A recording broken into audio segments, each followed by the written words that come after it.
Hi, my name is Sundaresh. Engine service involves many operations like dismantling, inspection, and reassembling. Piston and connecting rod overhauling are one among them. Now I am going to demonstrate how to overhaul the piston and connecting rod assembly. At the end of this demonstration, you will be able to dismantle piston and connecting rod, inspect piston, inspect connecting rod, reassemble piston and connecting rod. Tools required: Trainee's Toolkit, Spanner Set, Circlip Plier, Vise, Piston Ring Expander, Micrometer, Feeler Gauge, Connecting Rod Aligning Fixture. Materials required: Soft cloth.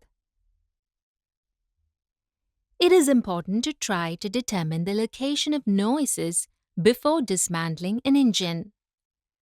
There have been many instances where engines have been dismantled, inspected, and reassembled, but when refitted, the car still had the same problem. It is important to pinpoint the source of the noise that might have resulted in more careful scrutiny of the offending part while the engine was apart. There are different types of piston noises resulting from the cracked piston. Piston slap, excessive piston pin clearance, etc. During the power balance test, cancelling of fuel to a cylinder may increase piston noise. Similarly, during the power balance test, cancelling of fuel to a cylinder may diminish the connecting rod noise. Based on the results of the power balance test, you may decide where the problem is and what to inspect and replace. Now, we are going to learn how to dismantle piston and connecting rod, inspecting the components, and reassembling. Now I am going to demonstrate how to dismantle the piston and connecting rod assembly. During engine removal, we remove the piston and connecting rod assembly and kept in a place. Ensure the markings in the piston and connecting rod before dismantling. Hold the connecting rod in a vise so that the piston skirt is resting on the top of the vise jaws so it cannot swivel. Do not hold the piston in the vise. This action damages the piston. Use the piston ring expander to remove the piston rings from the piston. Hold the piston ring expander on the top ring firmly and place the ends of the piston ring expander on the piston ring ends. Press the piston ring expander. This makes the piston to expand from the ring groove and slowly take out the piston rings by lifting the piston ring expander. Then remove the second piston ring from the second ring groove, lift and place the first ring groove. Now again, remove the second ring from the first ring groove. Similarly, remove the oil control ring too. With the help of a circlip plier, remove the circlip from the groove in the piston pin boss. Slightly tap the piston pin with the help of a drift and a mallet. Remove the piston pin out from the piston pin boss. While removing the piston pin, hold the piston firmly by your hand. Now, remove the piston from the assembly and keep it in a tray. Remove the connecting rod from the vise and keep near the piston which is removed from it. Similarly, dismantle all the pistons and connecting rods and keep in a proper place. Ring groove clearance.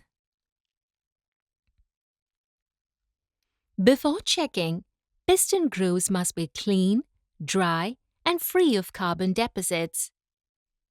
Fit the piston ring into the piston groove as shown and measure the clearance between the ring and ringland by using a feeler gauge.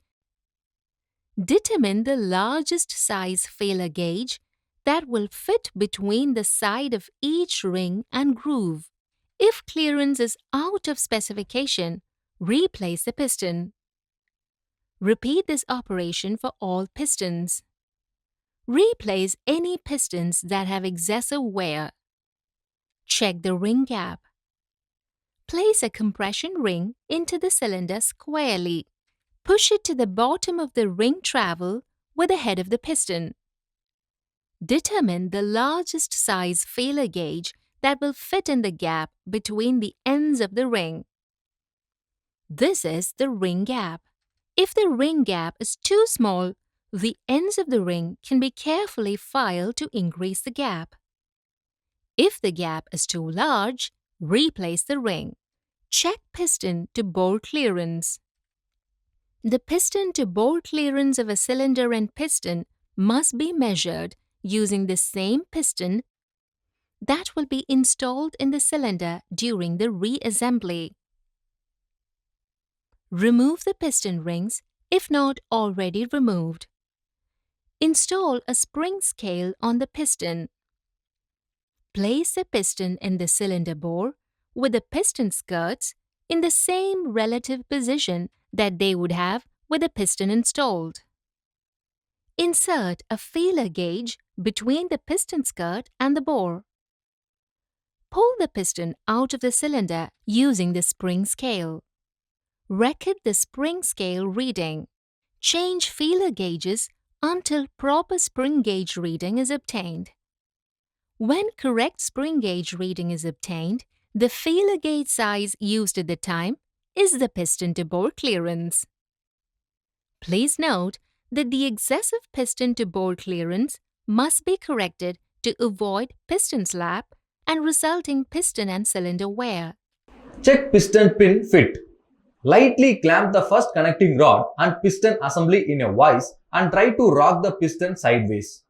Any movement indicates piston pin loosens, which must be corrected. Please note that a loose pin will make a rapping noise as the engine runs. It will eventually cause the piston to break. However, on modern vehicles, the piston and pin are replaced by new if piston pin loosen is found. Note: repeat this operation for all pistons.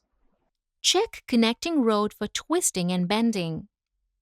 Remove the connecting rod from the first piston to be serviced. Install the measuring fixture on the connecting rod. Some measuring fixtures require that the piston pin be reinserted into the connecting rod. This reading gives the rod is bent or twisted. Replace the connecting rod if found bent or twisted. Reassembling piston and connecting rod. Decarbonize piston head and ring grooves using a suitable tool. Install the piston pin to the piston and connecting rod. After applying engine oil to the piston pin and piston pin holes in the piston and connecting rod, install connecting rod to the piston. Be sure to position front mark on piston and oil hole of connecting rod at the specified positions as shown in the figure. Insert the piston pin into the piston and connecting rod.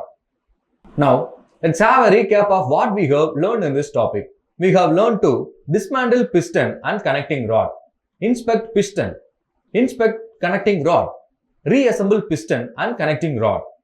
Thus, we have learned how to dismantle, decarbonize, inspect and reassemble the piston and connecting rod. Hope you have clarity on this. Practice this exercise carefully with the help of your instructor.